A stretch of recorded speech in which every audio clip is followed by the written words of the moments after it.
Well, thank you, Mr. Chairman. And before I begin asking questions, I'd like to follow up on that exact line. I have in my hands a printout of a story that was published 2 hours ago on CNBC. The headline says, Trump lawyer Mark Kasowitz denies Kavanaugh ever spoke to anyone at the firm about Mueller probe. It goes on to discuss this in a little more detail, but I would like to ask unanimous consent that this report be put into the record. Without objection, so ordered. Thank you, Mr. Chairman. And Judge Kavanaugh, before I go to some of my questions, in which I'm going to ask you just to describe mostly some of the legal parameters in which we work today with regard to the separation of powers, I wanted to go back to the independent counsel versus special counsel issue just one more time. You'll recall yesterday in my questioning, I went through the differences between the independent counsel and the special counsel.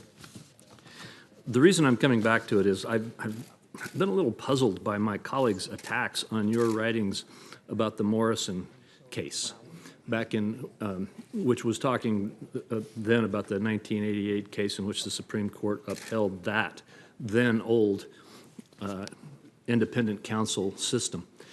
And I've concluded, maybe I'm wrong, but I've concluded that the reason they keep bringing it up and bringing it up and bringing it up is that they may be trying to create some confusion between the old case, the old system, which you were criticizing, which Justice Scalia criticized, if I understand correctly, which Senator Durbin criticized, and others did, and the current system. And I wonder if maybe they are trying to create an impression in the public that you were criticizing the current system. So I just want to give you one more chance to make it clear.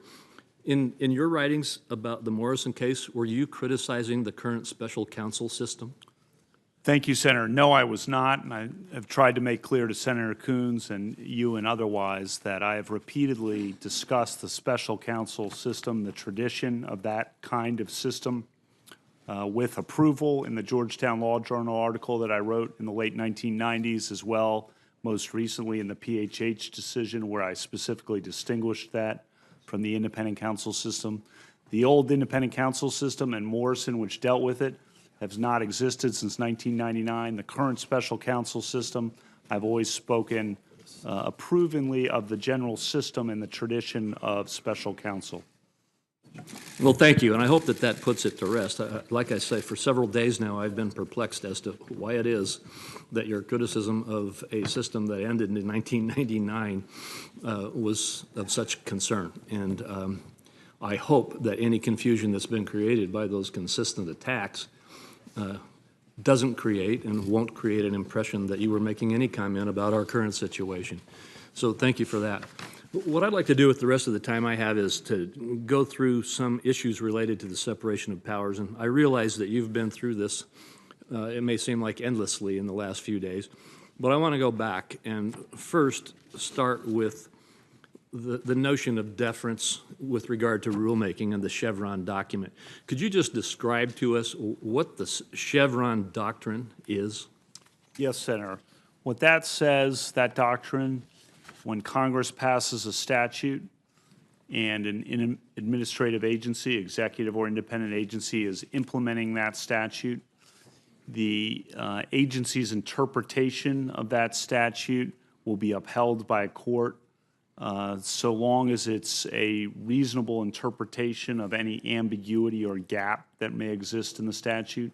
If the agency is interpreting in a way contrary to its language, as interpreted by the text, structure, history, as reflected in Chevron footnote 9, then it's an impermissible interpretation. But otherwise, if there's an ambiguity or gap and the interpretation is reasonable, the courts under the Chevron doctrine uphold it. And when you talk about interpreting the statute, you're talking about agency rulemaking. Ordinarily, it will be or typically it'll be an agency rulemaking, or at least often it'll be an agency rulemaking. And there is an exception, correct, for major cases, or what is the exception? For rules of major economic or social significance, the Supreme Court has long made clear that the deference to the agencies will not apply in those cases. In those cases, we expect Congress in the words of the Supreme Court, most recently in the UARG case. We expect Congress to speak clearly if it wants to assign rulemaking on an issue of major economic or social significance to an agency. And that's a doctrine that Justice Breyer in the 1980s first talked about, I believe. Actually, Justice Rehnquist in a 1980s decision as well talked about. And that doctrine has been applied by the Supreme Court since the 1990s, most recently in the King versus Burwell and UARG decisions. It seems to me that that's a pretty broad or maybe narrow exception. And what I mean is ill-defined. How does a judge...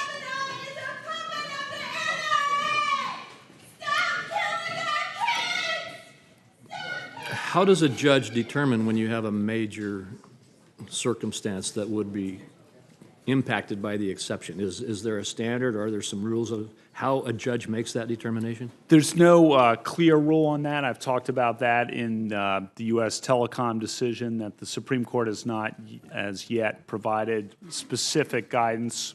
And you look at the number of people affected, the amount of money involved, the kind of attention it's received in Congress, the kind of attention it's received in the public, and you make a judgment based on that, whether this is the kind of rule, as Justice Breyer first explained, that's really filling the interstices of a statute, or as a big social or economic decision. And there are lots of factors you can look into to determine that.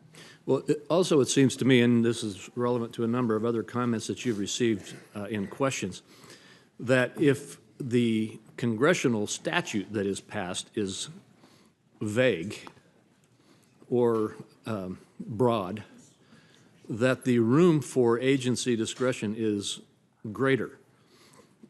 Does that play an impact or play a role in the determination as to whether it's a major exception that would require a deeper review by the court?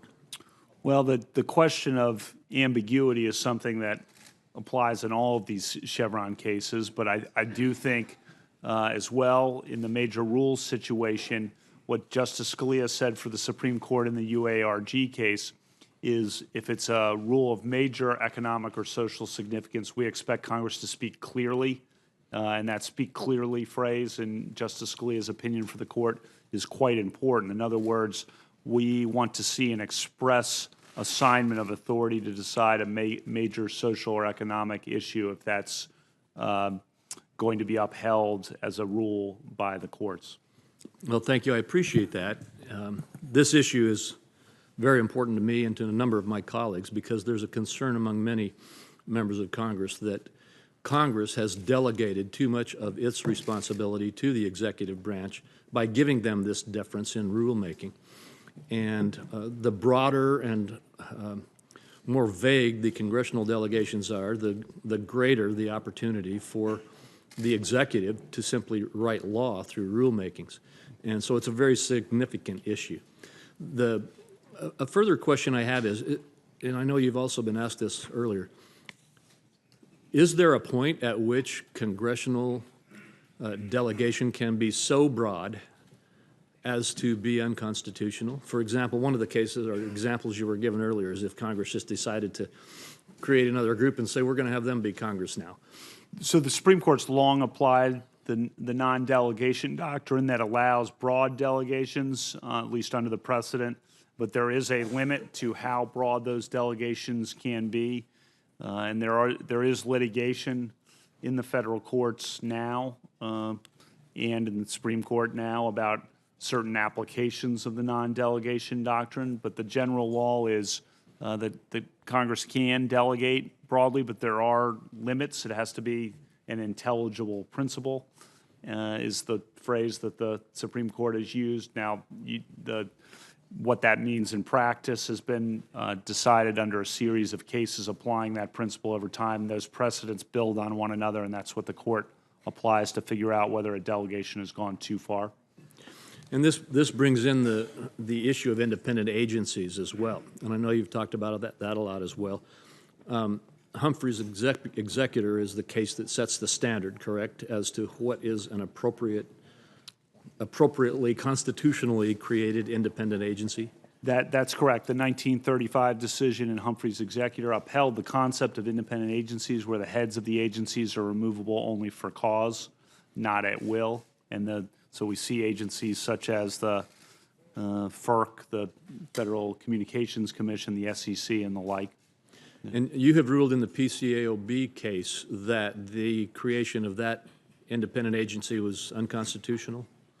That particular independent agency was differently structured than the typical traditional independent agencies. I dissented in the D.C. Circuit in a challenge to the constitutionality of that structure because it was 2 levels of for-cause removal in essence. The Supreme Court granted review in an opinion by Chief Justice Roberts. They agreed with the approach I had set forth in essence in the dissent in the Free Enterprise Fund versus PCAOB case in Chief Justice Roberts' opinion for the court in that case. And what about the CFPB case? I understand that you did not rule that the CFPB could be, was so unconstitutional that it had to be eliminated, but that its structure needed to be changed with regard to the president's authority to replace the director. Could you first of all just describe your reasoning in that case a little bit, and then I have one follow-up question on that. That decision, in my view, followed from the PCAOB case that Chief Justice Roberts had written for the Supreme Court. The CFPB was also structured differently from the traditional independent agency, and the Supreme Court, speaking through Chief Justice Roberts, had made clear that independent agencies that were novel, not historically rooted, the structure, were problematic constitutionally. And the single director head of an independent agency was something novel, not something that had traditionally occurred in independent agencies. So I felt under the precedent set forth by the Supreme Court in the Free Enterprise Fund case that that was a problem.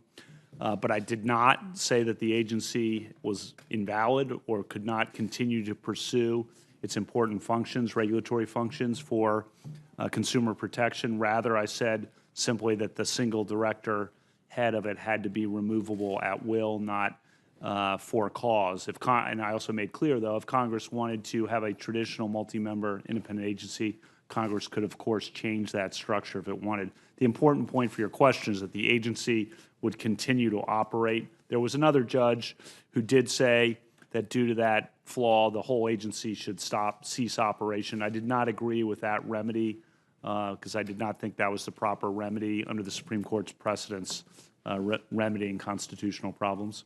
Well, that's really my follow-up question. I'm one of those who has been working since almost before the creation of the CFPB to establish a board, a balanced board to run the CFPB, which I think would have addressed the constitutional issue that you found. But the question I have is, why did you choose the route that kept the agency operative rather than joining with the other judge to say that it had to cease operating until it was fixed? Senator, that's a question of a doctrine known as severability. And what that doctrine means is suppose you have a law, a big law, and one provision of the law is unconstitutional. What do you do as a court? Do you strike down the entire law, or do you hold simply the one provision invalid and excise that provision from the law?